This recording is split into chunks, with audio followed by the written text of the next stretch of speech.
Hello everybody, Friday again, beer time. This week, more Innis & Gunn. Past couple of beer videos have been sort of special edition Innis & Gunn beers, but this time it's just Innis & Gunn Original. Now this is 6.6% by volume, honey-hued beer, matured over the finest American oak heartwood to unlock natural flavours from deep within the oak grain. These luscious flavours of toffee, vanilla and oak perfectly balance the beer's malt backbone and light hop fruitiness. So, let's see how we get on. Now, you may have noticed, this is a proper bottle. The previous two were only small, they're only 330 millilitres, but this is 660, or as we call it, a pint and a gobful. So I'll get some beer out.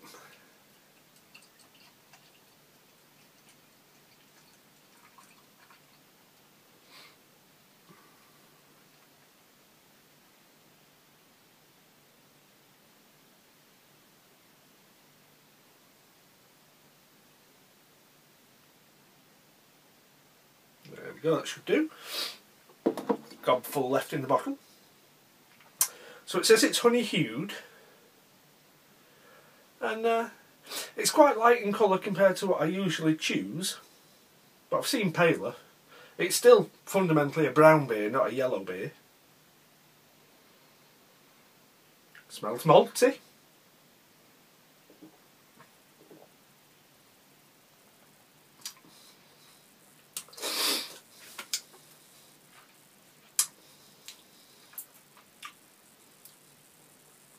That's alright.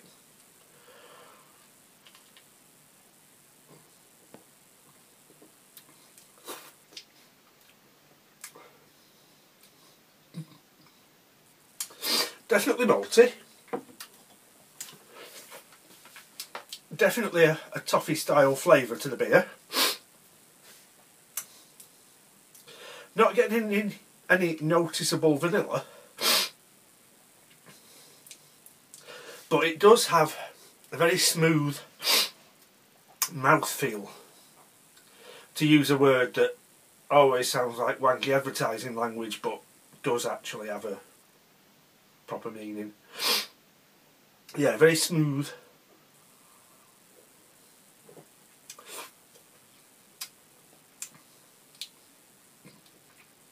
Not too bitter. Very nice. So that's Innis & Gunn Original. I'll get another gobful in before I forget. Now,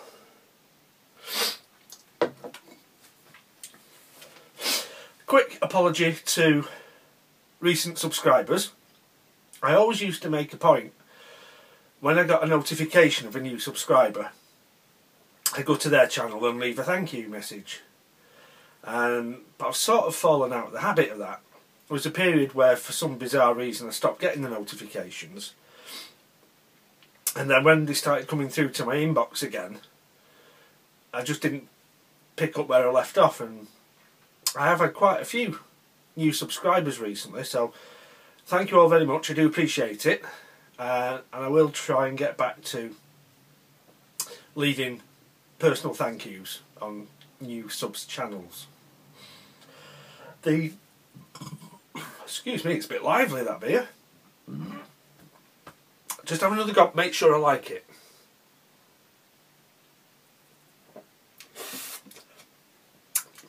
Yeah, definitely like it. So, to the business of this video.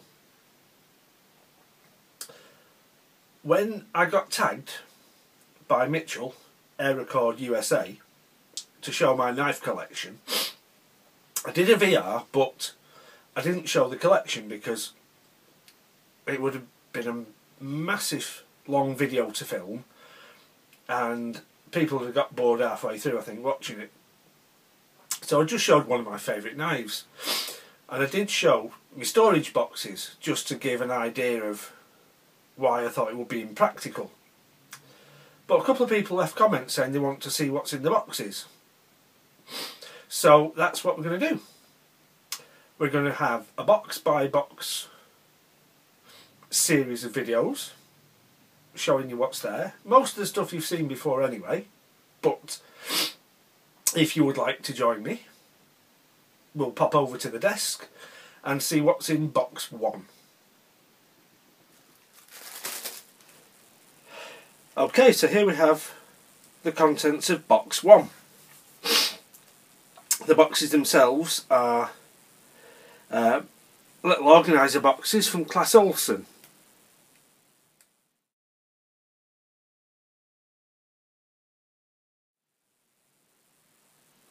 And the yellow foam is Tesco Value Sponge Pan Scourers. So, here we go. First one, Maxpedition Ferox. Liner lock. None of these knives have particularly expensive blade steel. This is 5CR13. I don't usually go for black coated blades, but I think with the green scales it's actually quite a nice looking knife. Flipper. Oh, it's not very smooth, as you can see, but we have got thumb studs as well. It's comfortable in the hand. I think that's quite a good work knife. But then if we step up to the Tenacious, also with nice green scales, this was a gift from Knifetex, and he's done some work on this, polishing the blade, polishing the washers. You can see, I don't think it comes out on camera, but you can see the nice pink colour of the phosphor bronze washers through the handle scales. And again, we've got a liner lock, and this is, I think, a very nice piece.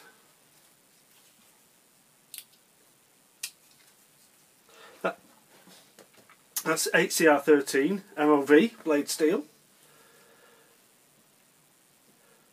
as is the Enlan EL01. Again, another flipper, slightly bigger, lovely rosewood handles with grooves milled in for traction, for grip, lots of jimping on the back, another open pillar construction, lanyard hole, one position pocket clip, well, it's two positions really, on or off. But that is a very nice knife, considering it's only about 15 or 16 pounds.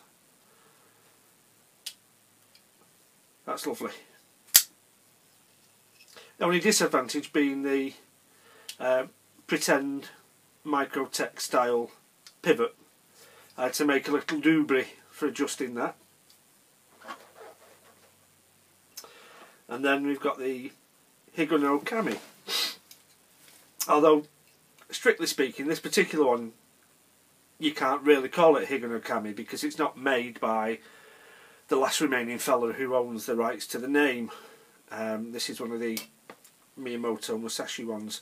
So it's one of the cheaper blue and white box Higos rather than the yellow box. So friction folder, carbon steel in part at least. It's laminated, and when you look close up you can see the lamination lines. Very nice. Every collection I think should have at least one Higo no Kami. Up here we've got Ontario Rat 1. Doesn't look much like any Rat 1 you've ever seen. This was a gift to me. I bought the Kershaw Camp 10 from Jay's Blades, and he imported the Camp 10 and shipped it to me from Ireland, if I remember. But there was a bit of a delay.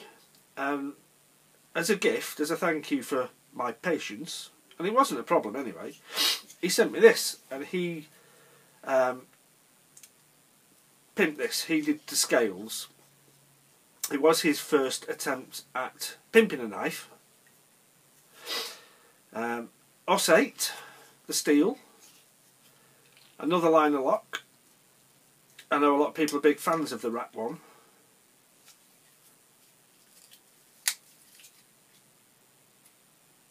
Never quite got used to the way the blade has that sort of step up and a dog leg from the handle. But ergonomically it works well. Sits nicely in the hand.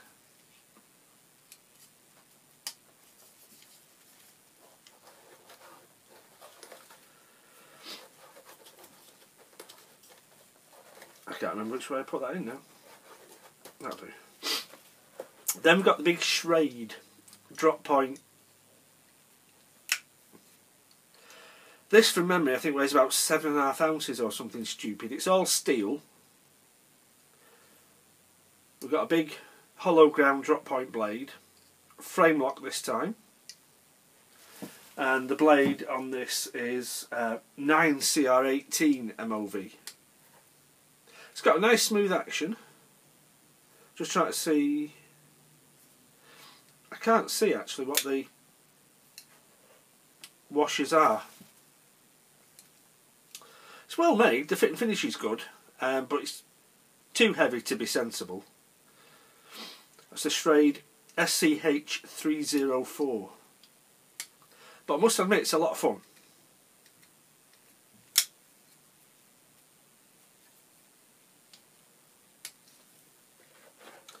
And then the last knife in box 1 is the CRKT Jim Hammond Desert Cruiser. I had some concerns with this. I know a lot of people like it. The thumb studs aren't really well placed compared to that finger choil aesthetically, but then if you move them closer they would be more difficult to use. And also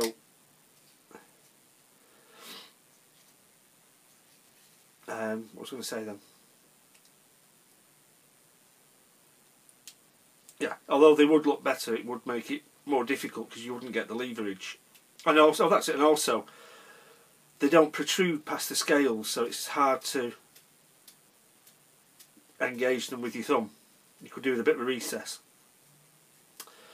But you've got the flipper. This didn't flip very well at all when it was new. I've adjusted it and oiled it and it's much better now.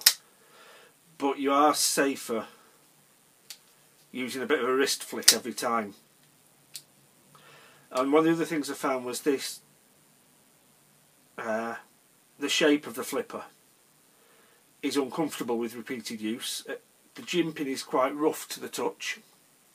And also the edges of the liners are very, very square.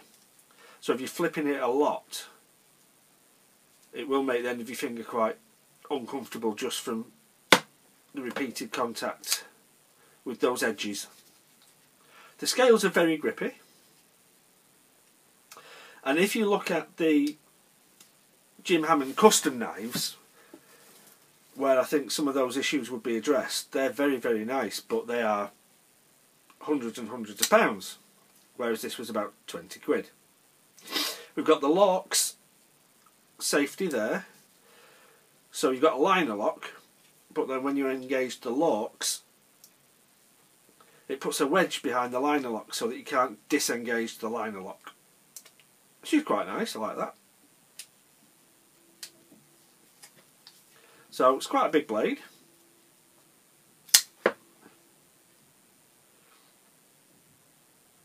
So is that stonewash, maybe bead blast finish. I've seen this on sale in several places for 50 quid and it's well overpriced at 50 quid. I think this was £21 when I bought it, which is much more reasonable. So that's box 1. stars of the show, I think, for me, are obviously the Green Tenacious, which is absolutely lovely. And for the money, the fit and finish on this Enlan EL01 with the rosewood scales is fabulous. It's a very handsome knife. Modern tactical sort of styles aren't usually my thing, but the rosewood scales do sort of balance that off a bit. And just the way it's finished, it just looks nice. It just looks nice.